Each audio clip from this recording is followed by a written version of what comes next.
But it's a long-term process, isn't it? I mean, with your family, it's a long-term process.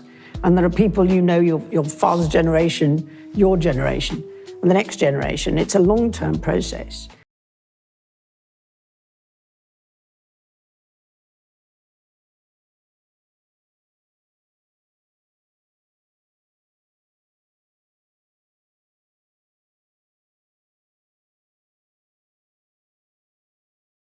This is a work of original fiction. All characters, names, and events depicted are invented and do not represent real individuals, living or dead, or real royal institutions. Any resemblance to actual persons is purely for dramatic and thematic inspiration, not factual claim. There is a particular kind of silence that settles over old palaces when something is about to break, not the silence of peace, but the silence of a held breath. In the kingdom of Aldermere, that silence had settled over Kestrel Palace for 3 weeks now, and everyone who worked within its walls could feel it pressing down like weather before a storm. Princess Eleanor, the king's elder sister, had spent 40 years learning to read that silence. She had watched it before the abdication crisis of her grandfather's era. Though she'd only been a child then, she had watched it in the weeks before her own brother's coronation, and she was watching it now, in the spring of a year that was quietly reshaping the future of the Aldermere crown. The trigger, as it so often was in royal life, seemed small on the surface.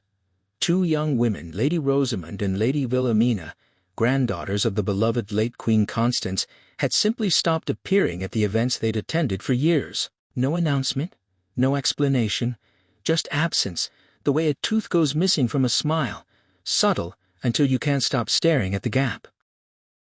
It began, according to those who paid attention to such things, with the Highfield Cup in early spring, a horse race the family had attended together for 3 generations. Rosamond and Wilhelmina were left off the guest list. Then came the Aldermere Garden Festival in early summer, an event so tied to family tradition that its absence felt less like an oversight and more like a message. Whoever was drawing up these guest lists was making a choice, one event at a time, and the choice had a shape to it that anyone paying close attention could trace back to a single source. Queen Rosalind. Rosalind had married into the family 15 years ago, after a long and complicated history that had scandalized the kingdom in her youth. She had worked, by most accounts, tirelessly to rebuild her reputation since then, steady at the king's side through his illness, present at every state function, careful never to put a foot wrong in public. And for years, it had worked. The public had softened toward her, if never quite embraced her. But there was a hardness underneath the careful public performance, a hardness that showed itself only to those inside the walls. And what the palace staff whispered carefully, quietly, the way people whisper about weather they can't control, was that Rosalind had grown tired of sharing the spotlight with anyone who reminded the public of a different queen. A queen who had been gone for nearly 3 decades, but who still, somehow, cast a longer shadow than any living woman in the palace. That queen's name was Isabel.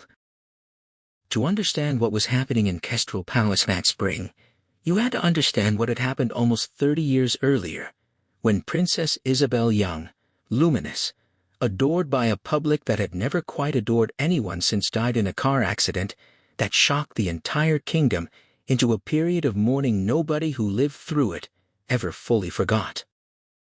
Isabel had been married to the king's elder son, Prince Alexander's father, in a union that had crumbled publicly and painfully before her death. The details were murky even now, the subject of biographies and documentaries and endless public fascination, but the broad shape of it was this: a marriage that had never quite worked, a husband who had loved someone else long before the wedding, and a young woman who had been left to navigate the crushing weight of public adoration almost entirely alone.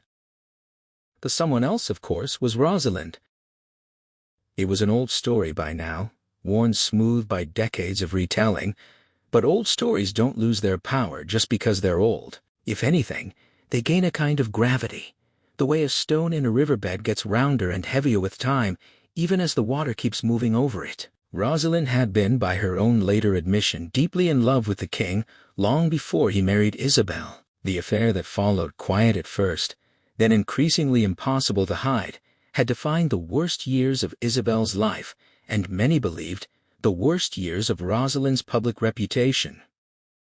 When Isabel died, the anger the public felt needed somewhere to go, and much of it landed on Rosalind. It had taken the better part of 2 decades and considerable personal discipline for her to climb back from that. But climbing back is not the same as being forgiven, and it is certainly not the same as forgetting. Prince Alexander, Isabel's son, had never forgotten.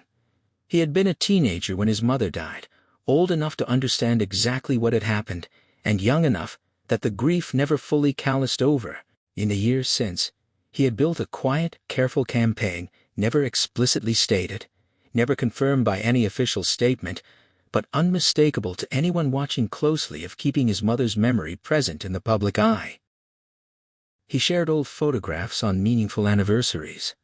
His wife, Duchess Vivian, occasionally wore jewelry that had once belonged to Isabel, choices that were never accidental and never explained, because they didn't need to be. Everyone understood exactly what was being said, and everyone understood exactly who was meant to hear it. Rosalind heard it. She heard it every time.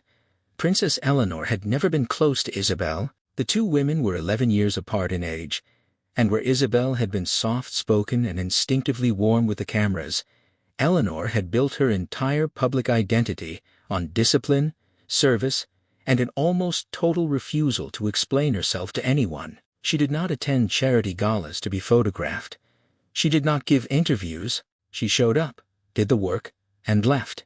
And in 50 years of public life she had rarely put a foot wrong, precisely because she and Isabel had, by most honest accounts, found each other somewhat baffling.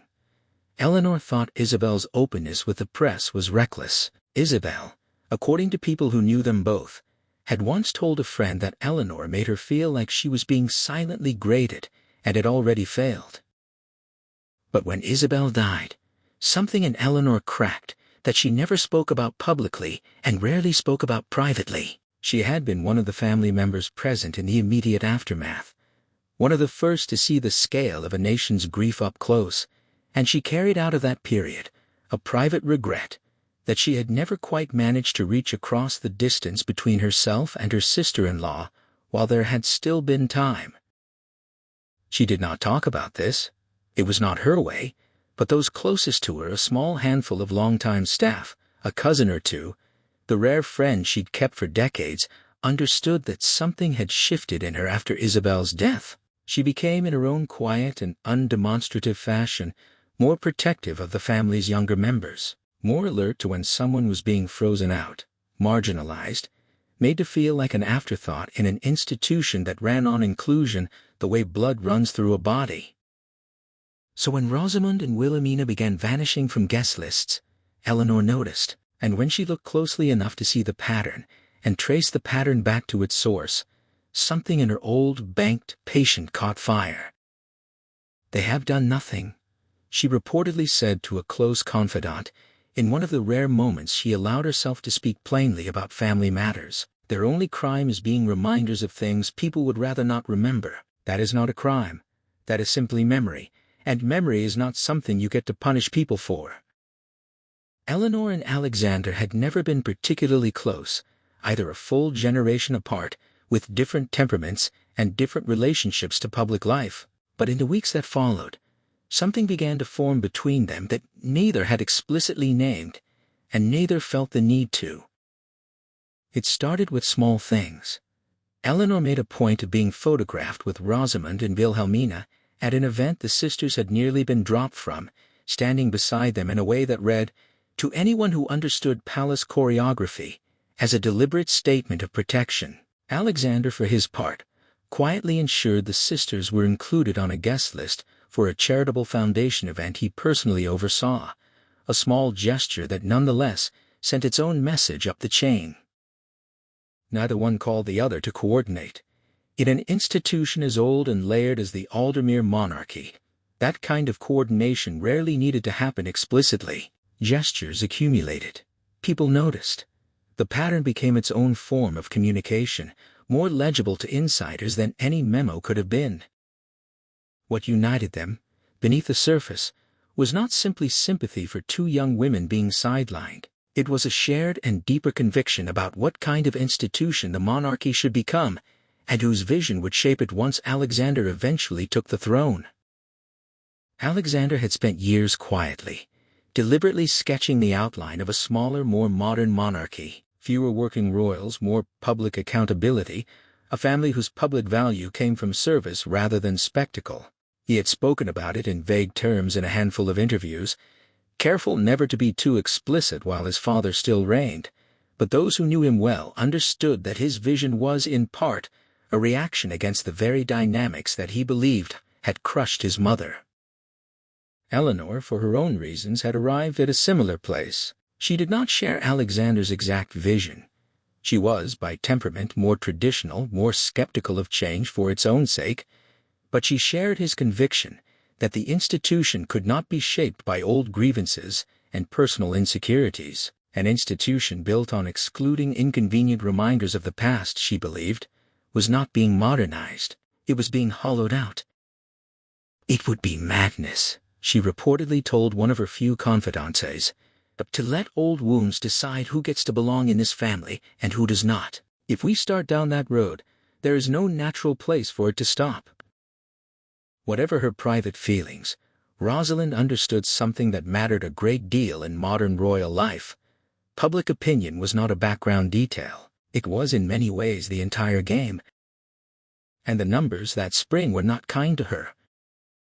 An independent polling firm's spring survey found her approval rating at its lowest point in nearly 5 years, with a growing share of respondents describing an unfavorable view of her.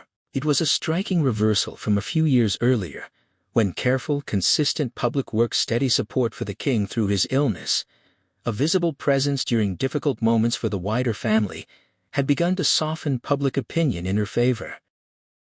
Part of the shift, analysts suggested, came from a subtler dynamic that had been building for over a year, a sense among segments of the public that Rosalind seemed uneasy sharing attention with Duchess Vivian, whose warmth and visibility had made her an increasingly central figure in the family's public presentation. A handful of visible moments, an offhand comment caught by a long-lens camera during a state visit, a